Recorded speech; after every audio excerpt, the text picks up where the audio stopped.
السلام علیکم ورحمۃ اللہ۔ وعلیکم یہ آل عمران کی جیسے 18th and 19th آیا ہے کہ اللہ تعالیٰ قائم بالقسط ہے اور ساتھ وہ عزیز اور حکیم ہے۔ اب اس کا یہی ہے نا کہ اس کا ہر فیصلہ حکمت پر ہے، اور وہ اس کے آگے اللہ نے کہہ دیا کہ جی وہ ہمارے سے اسلام بھی چاہتا ہے، یعنی کمپلیٹ سبمیشن چاہتا ہے۔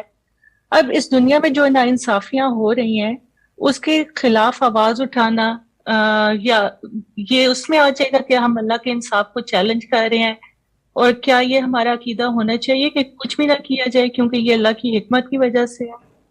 جزاک اللہ۔ نہیں، یہ اس آیت کا ہرگز مطلب نہیں ہے۔ اس میں تو یہ بیان کیا گیا ہے کہ اس کائنات کا پروردگار کوئی عام بادشاہوں کی طرح نہیں ہے کہ جو جی میں آیا کر دیا۔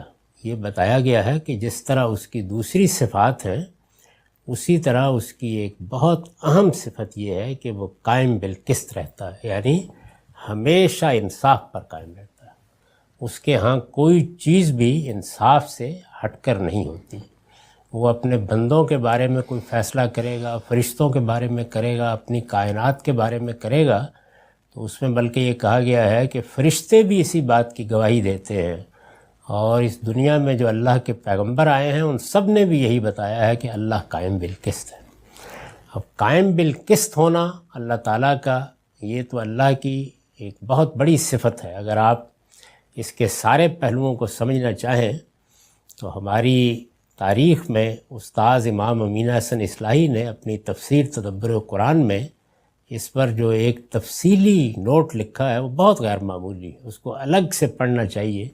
بلکہ مجھے یاد پڑتا ہے کہ ہم نے اس کو الگ سے شائع بھی کر دیا ہوا ہے کہ اللہ کے قائم بالقسط ہونے پر ایمان کتنا ضروری ہے۔ اسی اعتماد پر تو ہم جیتے ہیں کہ ہمارا رب ہر فیصلہ جو کرے گا وہ انصاف پر کرے گا، اور وہ انصاف ہی سے سارے معاملات کر رہا ہے۔ یہ اللہ کے بارے میں میرا آپ کا ایمان ہونا چاہیے۔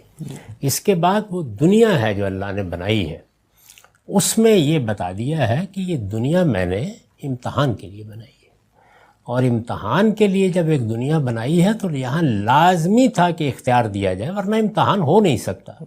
اس اختیار کو اللہ نہیں، میں آپ ہم غلط استعمال کرتے ہیں۔ یعنی اس دنیا میں جب کوئی ظلم ہوتا ہے، عدوان ہوتا ہے، استحصال ہوتا ہے، میں کسی پر زیادتی کرتا ہوں، آپ کسی پر زیادتی کرتے ہیں، تو یہ اللہ نے جو اختیار دیا ہے اور اس اختیار کو استعمال کرنے کی مہلت دی ہے، یہ شر اس کے نتیجے میں وجود میں آتا ہے۔ یہ میرے غلط استعمال کا نتیجہ ہے، یہ اللہ کی طرف سے کوئی فیصلہ نہیں ہے جو آپ پر نافذ کر دیا جاتا ہے۔ اس نے صرف مہلت دی ہے، اور مہلت چونکہ اس نے دی ہے تو اس لیے اپنے اوپر لازم کیا ہے کہ وہ پکڑے گا ان ظالموں کو جو یہ کام کریں گے۔ یہ فرمایا نا کہ کتب علی نفسہ الرحمہ لَيَجْمَعَنَّكُمْ إِلَىٰ يَوْمِ الْقِيَامَةِ، میں نے اپنے اوپر یہ رحمت اور شفقت لازم کر رکھی ہے کہ میں تمہیں حشر میں جمع کروں گا اور فیصلہ کروں گا۔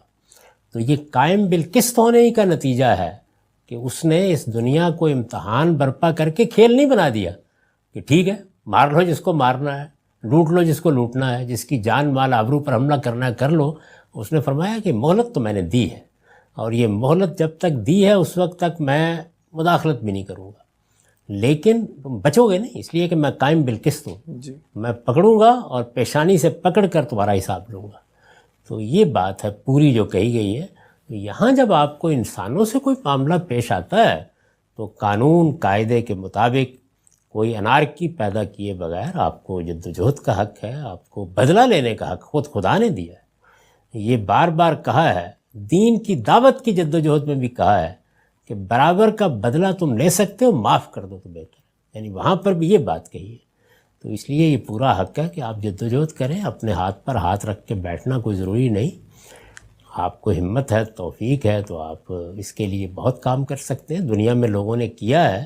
اور یہ بھی نہیں کہ ہر جدوجہد رائے گاں گئی ہے، دنیا کی تاریخ بتاتی ہے کہ لوگوں کی جدوجہد برابر ہوئی ہے، یعنی اس سے بہتری پیدا ہوئی ہے، اس سے کچھ قوانین بنے ہیں، ضابطے بنے ہیں، اس کے نتیجے میں لوگوں کے حقوق محفوظ ہوئے ہیں۔ تو ضرور جدوجہد کریں، یہی تو کشمکش ہے جس میں یہ دنیا ڈالی گئی ہے۔ ہمارا کام یہ ہے کہ ہم صحیح بات کریں، صحیح بات کو پہنچائیں، صحیح بات کے فروغ کے لیے جدوجہد کریں، یہ ہمارا کام ہے. اور اس کو ظلم کرنے کا موقع ملا ہوا ہے جو ہمارے مقابل میں ہے، یا زیادتی کرنے کا، یا جھوٹ بولنے کا، یا الزام لگانے کا، تو یہ اس مہلت کی وجہ سے ہے. یہ اللہ کی کوئی بے انصافی نہیں ہے، اور اللہ نے اس مہلت کو ابدی نہیں بنا دیا، ایک محدود مدت کے بعد وہ پکڑ لے گا اور پھر انصاف کا فیصلہ سنا دے گا.